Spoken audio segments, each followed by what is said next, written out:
John in handcuffs, and he'll break free in 2 seconds. That might be true. We're at the 2021 Martial Blade Concepts Camp, which is the largest annual training event of its kind, where self-defense enthusiasts meet to hone their skills in edged weapons and other defense techniques taught by Mike Janich and his cadre of highly skilled instructors for the system. This is the 19th annual camp, which is currently held in Estes Park at the YMCA of the Rockies. This event draws people from all over the country, and usually the world, when travel restrictions are not in place. It's sponsored by several companies, including Sierra Whiskey Co., which has had the pleasure of being a sponsor for the last 3 years. Over $25,000 worth of fantastic goods were donated by sponsors this year, of which the camp participants win throughout the 36 hours of training. Everyone walks away slightly bruised, with copious amounts of self-defense knowledge and armfuls of amazing prizes, especially if your name is Roberto Cook. We had the opportunity to sit down with a couple of the instructors and Mike Janich himself to learn more about them and what it means to be part of the MBC family. Cut. Oh, we're done? Okay. My name is Martin Lee. So you do some magic here? Take it. Oh. That was amazing. Eric Eric. Mays. Eric Mays. That's correct. I guess you don't even need an introduction. You're so famous from all the NBC videos. Yeah, right. That big goofy bald guy. And when did you start NBC? 2018. 2003 is when I first started. So I was in this guy named Steve Manikowski. I met, and he taught this system called Combat Aikido. And so I was training with him. And in many ways, it's very similar to the old school martial blade concepts. We would draw from all kinds of stuff. A bunch of people got along really well. We would just beat the holy hell out of each other. Everybody was, of similar mindset. Maybe some had different skills or better skills or worse skills. A lot of throwing each other and punching each other and a lot of weapons, but for the most part, fairly realistic. And Steve had met Mike, I believe, because he did a video for Paladin Press. And he said, hey, Mike, why don't you come down to my school and do something? And this was, I think it was still Martial Blade Craft at the time. I don't think it was Concepts yet. Yeah. And Mike's like, come on down. And so Mike did some evil stuff. It was really great. And I was cackling and giggling the whole time. And he's like, well, yeah, I got class on Wednesdays at Paladin if you want to come. And I started to do that. He sent a picture to me of, he sent me this picture. And it's got one guy's doing a Kursada, and there's an ICHF, Combat Aikido Federation, patch on this guy's shirt. And I'm like, these sons of guns are stealing NBC. Who the hell is this? I should know these people. And I look, and it was me. But the person, I had hair and a goatee, and I didn't recognize myself. Yeah. And I thought that was really fun. I showed it to my son, and he didn't recognize me either, so I don't feel that bad. Yeah, but 2003. That's a great story. Why NBC? What appealed to you about the system? So Martial Blade Concepts, I was studying it when I was doing FMA and Filipino martial arts. And at that time, it was my buddy we were both into knives. And we always loved reverse grip, and we had Mike Janich's DVD from back in the day. So we started watching it. I was like, whoa, this is real tactics and stuff. And then we started looking at what Mike was teaching versus what I was learning from different type of styles. And then I realized that it was the stuff that I was learning before was just really artistic. It's cool if you actually practice for 20 years and develop that skill. Yeah, it could be effective. But I don't think I wanted to put in 20 years, and just watching how Mike would explain everything, explain the why to why we did things, and especially a legal implication, that's what really drew me to NBC. Because being a duty-bound individual, I can't just bust out a knife. And I didn't understand when I could or could not pull out a knife. I thought I could just brandish it and scare someone. They never taught me that in FMA, but learning from Mike and watching the DVDs and what's justified and what's not, that really gave me some strong idea of what the real world is like if you decide to pull your knife and defend yourself, not knowing what the legal implications would be. Right. And I suppose the counterblade concepts really helps in your line of work. Absolutely. Too. Absolutely. with the arm, there's the go-to arm bar. I always thought that was so stupid. But when Mike broke down the physiology of it and how the simplicity of it, it really worked, especially being where I'm at on the ambulance, where the gurney is facing right there. And for those mentally unstable patients or the patients who are intoxicated, methed out, the only way I can control them is by limiting their mobility to their shoulder joint because they can't feel pain. Yeah. So anatomy and physiology, it makes sense. And it was all the moves were very instinctual, things that I didn't have to take 20 years to learn. Yeah. And that was what did it for me. MBC, the thing that sets it apart than any other system, more than the techniques, is the logic behind it.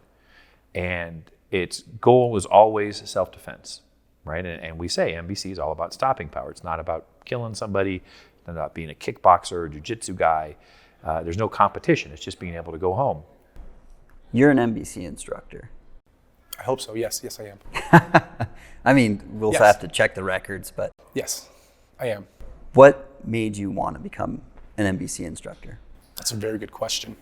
It was something that I lacked in my life, which was teaching. I didn't know how to teach. I've always wanted to teach, but I was so afraid of it. And I knew that MBC was my calling. Like, I've been looking for this my entire life. And I was like, I have to learn how to teach it. How can I teach it? And I didn't understand logics and concepts of martial arts. Like, always learn your basics, but Mike really broke down the basics. And being able to take what I've learned with Mike and really dive deep into the rabbit hole of concepts, I basically learned how to teach using Mike's concepts. I failed multiple times because, of nerves and everything, but you just got to pick yourself back up and try again. And eventually you'll get it right. And have I gotten it right yet? Here and there, but I'm still learning. There's no way I teach like Mike, but I still try to teach. I try to teach people who's never been able to protect themselves, never done martial arts, and my goal is to give them life-saving techniques and knowledge and have them learn it as quickly and efficiently as possible. So how can I do that in a short amount of time?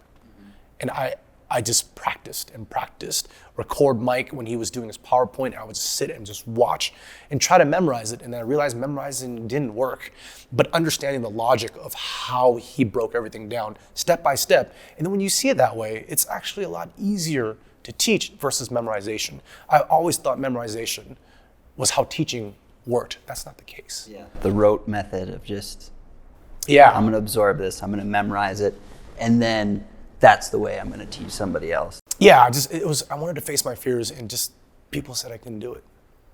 The greatest revenge is with massive success. 2003. So you've been doing it for quite a while now. I've been really fortunate.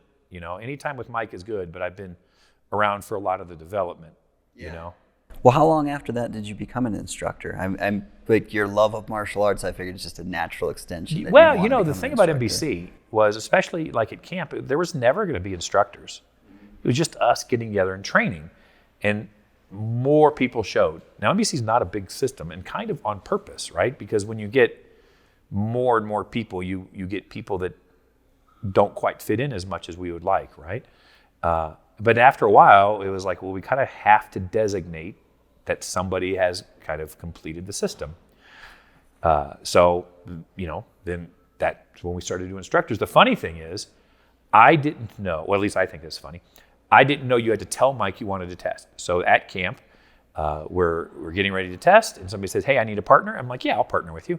I did the entire test with them. And they're like, this person's an instructor. And I'm like, wait a second, so I missed the first testing, and then I got to do the second one, which was fine. But now I'm instructor 007 is my instructor number.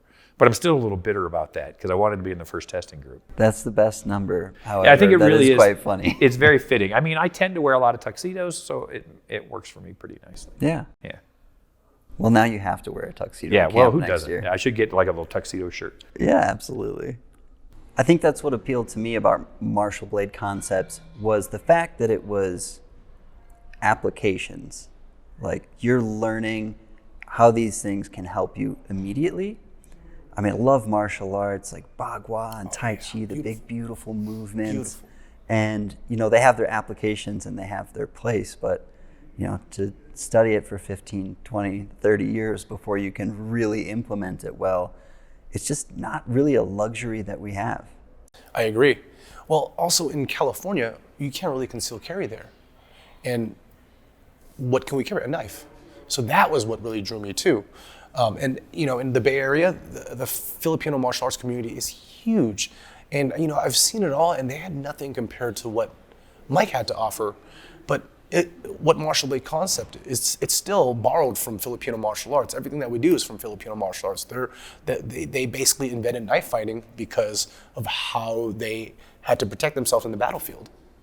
So simplifying it and taking proven tactics that work in the battlefield, but take how Mike is teaching it in a legal implication in a urban setting. Oh man, dude, that was definitely a huge game changer for me.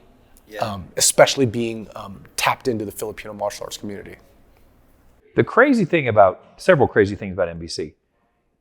First is the way it's organized, and Mike's genius of this. Not only does he make it so that you can learn it and do it like right away, if you teach it the same way, the next generation will also have that same success. And that doesn't really happen, at the Shaolin Temple when they learn from the Grandmaster and then they go off and start their own school. And then as it slips down, it gets diluted till nobody can really do anything, right? If you really do MBC the MBC way, you get tremendous effectiveness. And part of the reason is because you're not distracted by extra BS. So when I get a new student, I'll teach an angle on a high forehand, right? And they're like, okay, but you haven't shown me how to defend against a reverse grip knife attack. And I'll say, but it doesn't matter. Yeah. It could be a reverse grip knife, it could be a screwdriver, a box cutter, it could be a stick. It doesn't matter what you're swinging. The end of your hand is literally the least important thing of the attack, right? And then being able to apply physics to it. So instead of saying, well, you've got to duck and weave, okay, that's totally fine if that's what you're doing, right? But Mike says, stop it at the root of the motion. So I stick my hand out. Oh, anybody can do that, And that's what makes it so effective, that you're not distracted by, well, I could do all of these things. You could, but you don't need to. You'll learn, I'm going to poke you in the eye and then we're done, or I'm going to break your ankle or whatever it is that I'm going to do, That's what's so nice about it. Love it. What do you like most about being part of the MBC family? What does it mean to you? Oh man, that it's the first martial art family that's really is a family, and they don't allow the politics to be involved, and if there is, it gets shut down super fast. And Mike is in control, and I think it's the way that he developed the system. It's like so logical. There's a why to everything, and if you question it, then Mike will have a rebuttal for it, and then we all learn it. That's why, and it evolves. It doesn't stay. It doesn't stay the same, and that's what we want. And that's what attracted me the most, because things do evolve. But with the family here, oh man, everyone just opens up with like, first day, never been here, first time at camp, man, no one's like a dick. There's no ego here. What's your favorite part about the MBC community? You've been in it almost since its inception. It seems like it's been around. Yeah, I like the people. Yeah. One of the restaurants I worked at, it says we want to hire people we like, people like us. And there's a lot of people who like self-defense and like martial arts, and they like, weapons, and they kind of like the concept of violence with not the actuality of violence, because it's a very different thing if you actually, hurt somebody versus I pretend hurt somebody, right? Yeah. But MBC people, almost without exception, are incredibly generous and helpful and kind. And when you come to an MBC event, there's just no ego, which is the craziest thing if you think of this as a martial arts thing, because it's not just a martial arts thing. I've done hundreds of seminars in my life I've been to. there's always somebody who's like, well, my system's better than yours, and you don't train with us, and we're not going to show you this. And there's just BS that I don't like. It doesn't happen at MBC. And people are like, well, that's a secret. You can't learn it. Also, doesn't happen at MBC, you know? And so it's this idea that you're surrounded by 50 to 120 people who are just like you and want to learn the stuff that you want to learn. For me, you can't, it's a rare thing to be, it's like walking into Cheers. Yeah. You know, with weapons. That's a good way to put it. Yeah. About to start day 2 of MBC Camp 2021. Having a really great time, learning a lot of stuff. I have a nice ring of bruises developing on my bicep. Looks like some sort of weird disease, but you know what? It's worth it. Hanging out with really good people, learning to defend yourself, and just having a damn good time. What do you think so far? It's good. Action-packed. Action Jackson. That's right. What's your favorite part? There's not one favorite that I have. It's all awesome. It's all awesome. Famous quotes All awesome. from Mike. One of the great things about camp, it's an extraordinary venue in the sense that we have so many experienced MBCers, so many instructors. So when it comes time to, especially having folks who are somewhat new to MBC, or if they're learning a new skill, maybe like yourself, you've been to camp a couple times, you have a good foundation of skill, but there's still things that are brand new to you. So when we introduce that stuff, what we always do is have the instructors pounce on people, make sure that they get the personalized instruction that they need. And it allows us to really kind of accelerate the pace overall. Just we can present a lot more information in a shorter period of time. And also by kind of compartmentalizing it, where we take the novices and we say, okay, you guys focus on this. And sometimes literally in the same instruction, I could say, novices do this. If you know this next step, do it. So for all the folks where they've got that aspect of it, they're like, okay, cool. They can immediately jump in and refresh the basics and then progress to the next level. Yeah, one thing I love about MBC is the instructors. They're like, well, this is what you do if this person is bigger or smaller. Or, hey, you have a smaller stature. Here's how you need to adjust. It's not a like one size fits all. I think like the applications are, but the ability to adapt it here and there for, you know, people of all abilities. Talked about how there's a lot of unassuming people here, and that's what really shocked me when I got here. Was like, oh wow, like a lot of these people you would see on the street, and you'd be like, oh, that's a nice old grandpa, you know, or this seems like a, you know, rather slight gentleman, and like you start training with him, like, oh, this person would whoop my ass. Right, exactly. You get a compression lock, and it's like, holy crap, you know. Yeah, exactly right. And that's that's also one of the things that I love about the way the MBC family has evolved is that, again, you can train martial arts for a lot of different reasons. And when you look at the martial arts institution, especially when you have traditional Asian institutions that get transplanted here, it comes from a different culture. They have different norms. They have different formalized ranking and all that type of stuff. And in some cases, what ends up happening is people take that, add a little bit of ego, and they're off the charts as far as like, okay, well, I'm a black belt, you're a brown belt, you're a yellow belt, and they institute this caste system and all this other kind of stuff. It's good to learn respect. I think that's a great way of character building and everything else, but it's better when you respect everybody and you respect people based on your understanding of who they are as individuals. That's a better way to go, and we really strive for that. And the people who are attracted to that also tend to be the people who are lower key. They're not looking for that ego feed or anything else. It's just like, you know, hey, I want something that's effective. Yeah. I've done my research, and I also want to train in a community where I don't have to put up with a bunch of bullshit. I don't have to deal with, you know, this caste system or anything else. I just really want to focus on, you know, developing skills, and we tend to attract people who, again, they're kind of that gray man, gray woman type of thing. Right. Lower profile, lower key, just nice people. As I sit here with a mohawk, you know. Well, there are exceptions to every rule. But I'm just envious. You know. But I mean, really, it's all, you know, really mellow, smart people who have done their homework when it comes to self-defense, and they're the people that we really want to cultivate and make part of the family. You've had a career at Spyderco for a long time. You've done Marshall Blade Concepts for a long time. Camp is sort of a massive undertaking. There's a lot that goes into it. There's like incredible sponsors that donate a lot of stuff. How do you do it all? To the best of my ability. Yeah, I'm just looking for tips and tricks for myself because I look at all the stuff you're doing. I'm like, I don't even know how you keep it straight.